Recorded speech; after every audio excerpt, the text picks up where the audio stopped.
Everyone, this is Luis with zZounds, and today I'm excited to be here with Stu from Akai Professional. Stu, thank you for being here today. Happy to be here, man. Pleasure. Today, Stu, you're going to be taking us into a brand new product. What do we have here today? We have the new MPC Live III, the biggest advancement in MPC history. It is a pretty amazing machine that we've put a lot of research and development and kind of threw all the bells and whistles into. So to start off with some tech specs, it's 4 times more powerful than the previous version. It has an 8-core processor, 4 power cores and 4 efficiency cores. It does have 128 gigs of internal memory, and that's on an NVMe 2 drive, so it's super fast memory. It does have 8 gigs of RAM inside of it for operating your projects. A couple of things you can accomplish with these new specs is you can run 32 plugin instances. You can run 16 channels of audio, 128 drum channels, 128 key group channels. Physically, it does have some big updates and improvements. So you're gonna see right here, there is an onboard microphone. You can turn it on really quickly with just the press of a button and record anything from vocals to guitar to field recordings or even percussive instruments. There's a brand new touch strip, and the touch strip does have 11 different modes that it can be allocated to. It does have a full 16-step sequencer, but it's not just a step sequencer. You can see underneath each one of these, there's a sub mode. So it's a step sequencer that has 16 sub modes that you can use. But the biggest standout feature that I think is gonna be piquing a lot of interest in producers is a brand new expressive MPC pads for expressive. So if we actually focus on the unit here and take a look at what we can do with these pads, we can do quite a bit. So to start off, we have just an instrument kit set up here. And you're gonna notice while I morph from the lower left to the upper right, I'm actually activating quite a few sound shaping items going on here. So I'm gonna be morphing in between different samples. I'm also gonna be opening a filter and opening and closing an LFO. That LFO is also increasing in speed while I morph through it. So let's take a listen.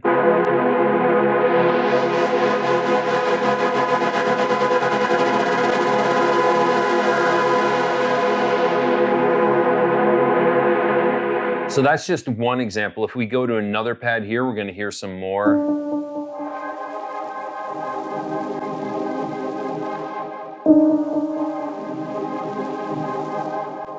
So how is this all happening, right, is the question. So what we've implemented is a full 32-slot modulation matrix per pad.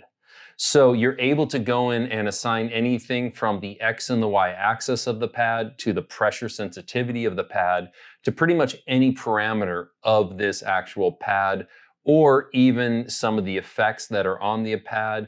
You can do any number of things, and that's just one way of using these expressive pads. That's more in a melodic element. But let's take a look at what we can actually do with drums. So I flipped over to a drum kit, and we're gonna notice that while we're pressing on the individual corners, we actually have different sounds layered into each corner.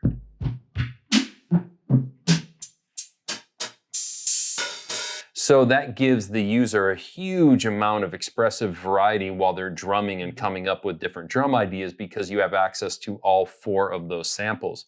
But we can take that one step further. Let's say on here, I wanted to add different note repeat values to each individual corner of this pad. So if I hit edit and then go into the second page of the effects, we see that we now have an articulation section here. So if I go ahead and activate this articulation section, you can notice that when I'm pressing the corners, it's gonna auto-select what corner I'm working on. And I have this whole drop-down menu, probably a couple hundred different articulations in here, and they're all organized in a way that hopefully allows people to find what they want very easily. But let's keep it simple. Let's select this lower left corner and put something like a 16th note repeat on there. Now, if you're listening in headphones or on studio monitors, you're probably hearing that it's panning to the left and the right. That's because for each individual articulation, you can adjust the stereo spread, you can adjust the dynamics, or you can adjust the speed. Let's say, as an example, I have this lower right corner and I put something on here like a chromatic buzzy kind of sound going down. So chromatic, roll, buzz descending. But let's say that's too fast and I want to cut that time in half. Really easy. Just go to speed, go down to 50%. Now I have that. So with any of these corners, you can assign anything you want as far as the articulation, whether that's on hi-hats. Let's say I wanted to do a rapid note repeat on this snare to make a little bit of a snare buildup. I would come in here, just go to note repeats, come down to 16. I don't want the stereo panning, dial it down like that. So the expressive pads can be anything from different samples on the corners to note repeat variations to the melodic aspect of the pads.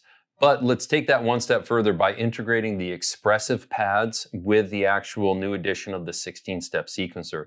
So I can do traditional sequencing on here where I select a sound and then I just punch it in and then I have that sound going on. However, the MPC Live III knows what your last corner you pressed with. So what I can do is, let's say I want this sound as a pickup note right here. I just press that corner, dial it in. We're going to hear this on these four and then this as a pickup note. Let's say the volume of this is too high, I have too much velocity. If I just press and hold, all of a sudden the touch strip now becomes the instant velocity that I can adjust for that. So I can do that, let's say with this note repeat. Now, since it's a note repeat, I could do a couple of things. I could either sequence it like your traditional, or since it is a note repeat that I'm holding down, I could just press and hold on this first and then go all the way up to here. You'll see that it's red followed by purple, meaning that I just inserted that length of note repeat. But let's undo that and go back to more of a traditional way of doing this. And that allows me to really quickly adjust the velocity on these each individual steps just by pressing and holding and grabbing the velocity. You can see the color corresponds. Now I have a little bit of a groove in there, but I can take that again one step further. So there's another mode up here called step edit. So I'm just going to hit set and go into step edit. Now you can see that I have highlighted what step I'm working on, or I can actually just press on the step. And let's say I wanted to add a little bit of ratchet or note repeat to these each individual steps. I hit that ratchet, turn that one to 3, this one to 4, this one, let's say, to 5, and this one to 4. I've just created a little ratcheting. We can take it one step further. We can either do velocity, ratchet, probability, or we can go to the modifiers here, which is the envelope, filter, and tune. The tune's probably the easiest to hear. So let's take some of those ratchets and adjust the tune down on those, or just do some random tuning here just by selecting the step and wiggling the knob. So right there, in a matter of a couple of seconds, I've sequenced out a beat using different corners of the pads. I've gone in, I've adjusted the velocity, I've added note repeat, and then I've also adjusted some of the tuning of these individual steps. But we could take this editing of the steps one step further. If we hit set and go into automation, what this allows us to do is add individual step automation for any parameter that's either on the individual pad or the drum kit as a whole. Okay. As an example, we could put in a reverb and say on this snare drum right here, I want the reverb at 100% for these 4 steps, and then snap it back to 0 for the rest. So that is using the automation mode right here. We can take it one step further. We can go into last step, which allows each individual track to have its own track length. So you could select an odd number of the different tracks and get some really interesting polyrhythmic variation going on there. Let's just turn this back to 16. But we can also use this to use clip launching and row launching. This is also a new addition to the MPC Live III. So if we click on Arranger twice, or if we just hold down Shift and click Arranger, now we go into a full matrix view. This is something along the lines of a live clip launching experience, as opposed to a left and a right DAW style workflow. This allows me to delete clips, combine different clips, come up with new ideas, capture and insert them like other clip workflows. So let's say I wanted to record a drum on this channel real quick. I could just come in here, turn on overdub, it's waiting for me. And again, I have this set as a 1-bar default. So I'm just gonna record. I have that, I can put some snares.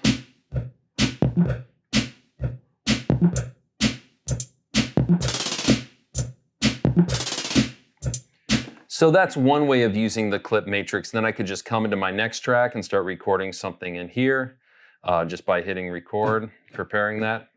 I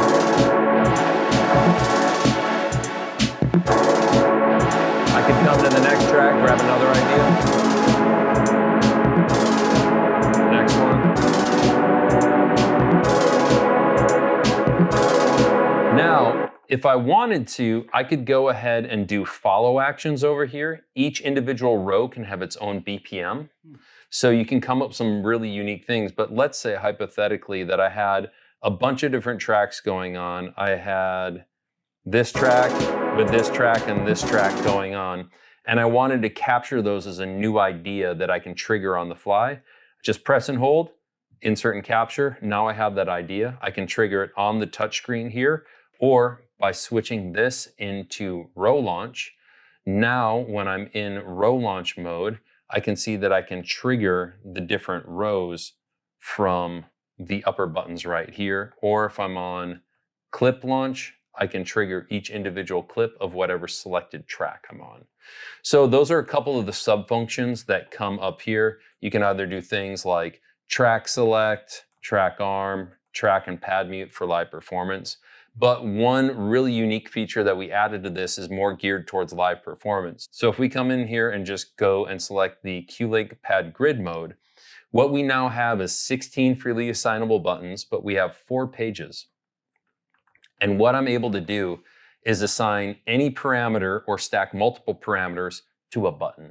As an example, for live performance, I could have this one button mute the kick drum, turn on a reverb effect and a flanger on the main chorus, and then also activate a stutter effect. And then I could have this button here mute the bass line. I could have these turn on and off effects. It's really completely customizable to whatever the user wants. And that's aimed towards a very live performance aspect of this. We really wanted to make the MPC Live III a musical instrument, both for in the studio, but also for live performance. So let's keep going on this idea of live performance. Sure. So we have a new touch strip here, and if we press and hold, we can see that the touch strip can be anything from adjusting the levels of the tracks, the levels of the pads.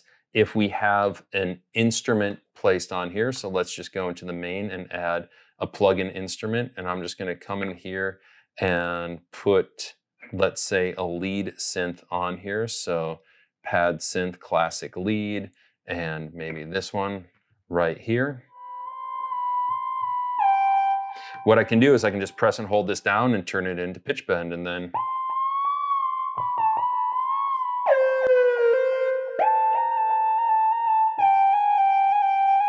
I can even go in and make this into a modulation wheel.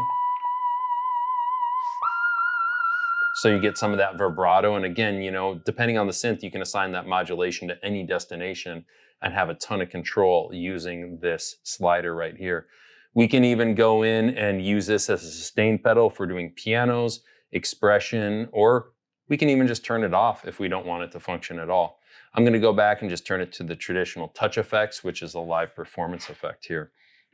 Now let's take a look at the microphone. Again, as we stated earlier, the microphone we can turn on just by hitting microphone on. And what this is going to do is it's going to change the input routing to the microphone. On this new MPC, if we go into menu, we have this input button. Here I can decide what input I want coming in through input 1 and 2. So if I want the combination XLR jacks on the back, I can activate those. I can even turn on phantom power if I have a condenser microphone connected. This is RCA for those phonos coming in, or I can just select the microphone. And as you can see, we have the microphone coming in right there. I could do something like record a clap. I could record vocals directly in the moment. And it's really cool too, because once I turn this on, if I have the onboard speakers turned on, it will give me a warning saying to turn these off to eliminate any sort of feedback. So all those precautions have been taken. So that's the onboard microphone. That's one way to sample. But my favorite way to sample on this new unit is using a USB cable. So one huge addition to the MPC Live III is the ability to have fully class compliant USB-C on this unit. That means I can transfer 24 tracks of audio and 32 tracks of MIDI while in standalone mode through a single USB cable. Cool thing is the USB cable that comes with it actually has a screw. So if you're doing any sort of live performance or if you're anchoring this in the studio, you can just plug this guy in. So once it's plugged in, you could use that and screw it to secure it so it's in there. But with this USB-C cable, I can connect it to a computer and I can use, let's say, 24 audio channels back and forth. So I could take my whole project and dump out the stems into the computer, or I could take anything from the computer and record it into here. I could sequence, let's say, all my favorite VSTs and then route the audio back into here. So the sequencing is happening inside the MPC and the audio is then coming back in. But I find it extremely handy when I'm doing things like wanting to sample and I have my iPhone with, let's say, YouTube or a little Spotify. I simply just plug it in. I'm gonna come into an empty drum track here. Let's go to drums. Let me go to record because I can record directly to a pad. And I just changed my input to USB. If I have that turned on, you're gonna hear the track coming through. So all I have to do is hit record.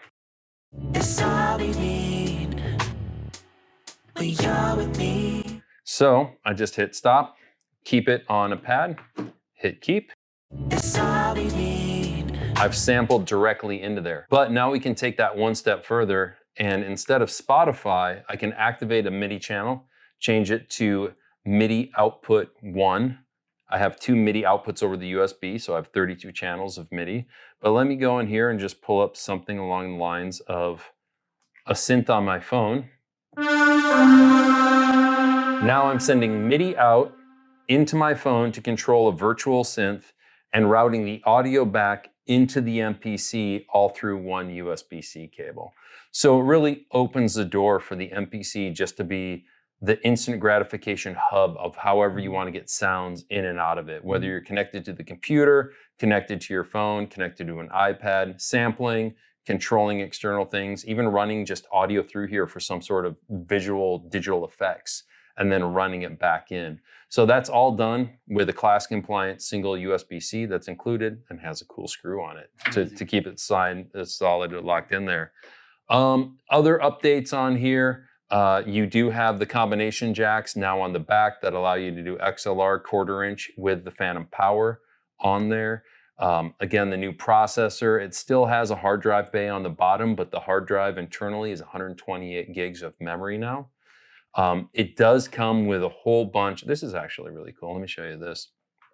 So if we load in a drum track and come into the load, and all these expansions are all brand new. So these are a bunch of new, about 40 gigs of new expansions made specifically for the Live 3. And the thing that you'll find is if I come in here and load, let's say, live drums from the BFD Jazz Kit, let me load that in. It's automatically going to load in a bunch of different clips to already give me ideas, right? So let me just solo this and come back into the here. Now I have a bunch of different ideas that I can start jamming out to.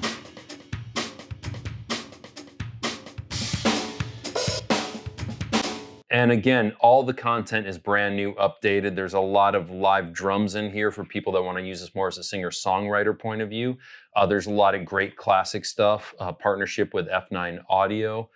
There's a lot of stuff from Sample Tools by CR2. Just a lot of original, fresh content in here, including the MPC-E expansion. When users get this, they'll be prompted just to scan a QR and it will dump that automatically into their unit on there. So yeah, just to recap, everything that's new on here, brand new horsepower under the hood, 8-core processor, updated 8 gigs of RAM, 128 gigs of memory, including disk streaming for big projects or big backing tracks. Oh, a couple of things I didn't touch on actually, let's get to those, is you have a couple of new plugins on here. So you do have, by popular demand, is a Pro Reverb on here, and this is modeled after something along the lines of like a lexicon. So with this reverb, it sounds amazing. You also have advanced parameters of the early reflections, the tail, and a dynamic section. So you can EQ the reverb. You can even heavily compress it if you want that reverb tail just to ring forever. That was a big popular request. Also, for anybody out there that's into modular gear, use a CV gate. We have a whole new thing called the CV playground. So let me add a CV track here, and you have 4 stacked CV on the back. So essentially you have 8 CV gate. And when you're inside of a CV track and you go to edit, you're going to notice a whole bunch of new menus going on here. So you have a whole routing page. You have 4 envelopes. You have 4 LFOs. You have a full stepper. You have the ability to add ramps and then offsets, but then you also have a full routing matrix for sum and multiplying all your CV gate signals. So we wanted to make it extremely robust, not only for the traditional MPC user, but for a whole new era of MPC users, whether they're CV modular, whether they're synth heads with a bunch of external synths, singer-songwriters with a built-in microphone and the speakers. Again, 4-hour battery inside of there, so you can take it with you on the go. We really tried to just put everything we could in here and let the users come up with their creative way of using it, as opposed to saying, here's your limitations. We said there are no limitations. You decide how you want to use it. How are you going to play your MPC? So yeah, that's kind of a crash course of all the new updates inside of the MPC Live III. That's amazing. And one thing I noticed is you kept saying we could always take it a step further, and you guys took it beyond a step further, going into the MPC Live III. I mean, you really thought of everything. I love the attention to detail. Even with the USB-C, you know, being able to be screwed in for live performances, you guys literally thought of everything. It's super impressive. Yeah, we are really excited about it. And if you need to pick one up, hit up your local zZounds sales engineer, where you can get 0 credit check and unlimited financing. That's right. Stu, thanks for being here. Thanks, bro. Appreciate you. That was awesome.